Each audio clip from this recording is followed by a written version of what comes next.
સ્થાનિક સ્વરાજ્યની ચૂંટણી જેમ જેમ નજીક આવી રહી છે તેમ તેમ રાજકીય પાર્ટીઓ દ્વારા પ્રચાર જોરશોરથી શરૂ કરવામાં આવી રહ્યો છે।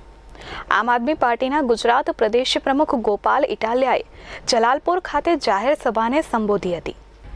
નવસારી વિજલપોરની આગામી 28 તારીખના રોજ યોજાનારી ચૂંટણીના પડઘમ વાગી ચૂક્યા છે। પ્રચારોના દોર પણ શરૂ થઈ ગયા છે। ત્યારે રાજકીય પાર્ટીઓ પ્રચારમાં સોશિયલ ડિસ્ટન્સ કે માસ્કનું ભાન ભૂલ્યા વગર આમ આદમી પાર્ટીના કાર્યકરો ઉમેદવારી નોંધાવવામાં આવી હતી। ઉમેદવારોના પ્રચાર અર્થે આમ આદમી પાર્ટીના ગુજરાત પ્રદેશ પ્રમુખ ગોપાલ ઇટાલિયાએ નવસારીના વિજલપોર અને જલાલપોર ખાતે જાહેર સભાને સંબોધી હતી।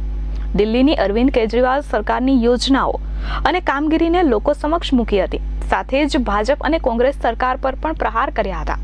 આજરોજ નવસારી નગરપાલિકા ચૂંટણી અનુસંધાનમાં આમ આદમી પાર્ટીના ઉમેદવારોનો પ્રચાર કરવા તેમજ આમ આદમી પાર્ટીના વિચારોને જનતા સમક્ષ પહોંચાડવા માટે વિજલપોર વોર્ડની અંદર જાહેર સભાનું આયોજન કરવામાં આવેલ હતું।